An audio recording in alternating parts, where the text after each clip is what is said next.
Well, we have a day that's more typical of early and mid-October rather than mid-September, the final few days of summer here, proving to, at least for the early part of this week, be much cooler than average. 55 degrees in Smithfield right now. Still, Providence is at 58. We're in the upper 50s in Hyannis, Boston, 58 degrees, Westerly at 58. It is happening under dry skies and tons of sunshine. The humidity is ultra low these next few days, so there's no threat of any rainfall. We're going to be storm free for the rest of the work week, and it looks like even a good part of the weekend. However, it's going to take until we head into tomorrow afternoon for the temperatures start to moderate a little bit. This is the view from the URI campus.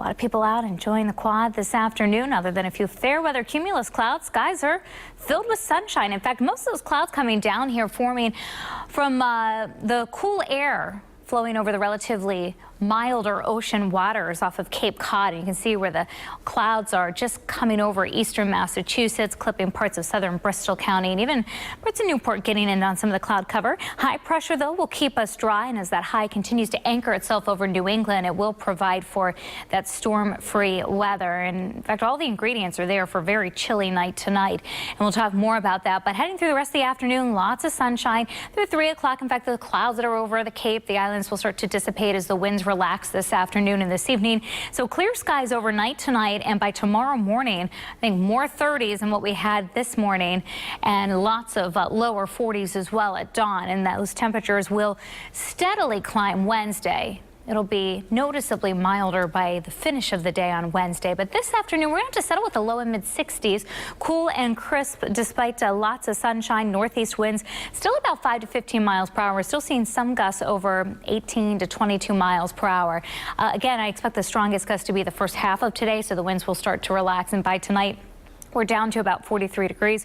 Northwest winds at 5 miles an hour. Tomorrow's high around 70. It takes till 3, 4 o'clock to get there, but we do end up near 70, maybe even a few low 70s by tomorrow afternoon, with the wind turning to the south-southwest, milder wind direction for us for most. Here are those overnight lows: 36 in Smithfield tonight, 44 Providence, mid-30s New Bedford and Taunton. I wouldn't be surprised to see maybe a little touch of frost in some of our very rural areas. Most of us will not see that. There's no frost advisory for our area, but it'll be very chilly. In fact, probably the chilliest night of the season so far for most of us. Northeast winds at 10 to 15 knots on the bay. High tide was at 6:30 this morning. Low tide 12:20. Just coming up here on our low tide this afternoon. Cool sunshine at the beaches. 64 degrees for that high temperature. Keeping an eye on tropical storm Umberto. It's jogged up to the north here at noon. Still 46-mile-an-hour sustained winds. May actually strengthen a little bit more before starting to weaken as it continues to move north and northeast, where it stays out to sea. 64 for today. 70 tomorrow. Look at that warming trend. So by Friday afternoon, we're at 77, and those Friday night football games look great this week for the high schoolers. Beautiful night, 71 at 7 o'clock. By 10 o'clock in the evening, we're in the mid-60s. Now the weekend looks dry Saturday, maybe even Saturday night, and Sunday with a cold front we'll have the chance for a few showers.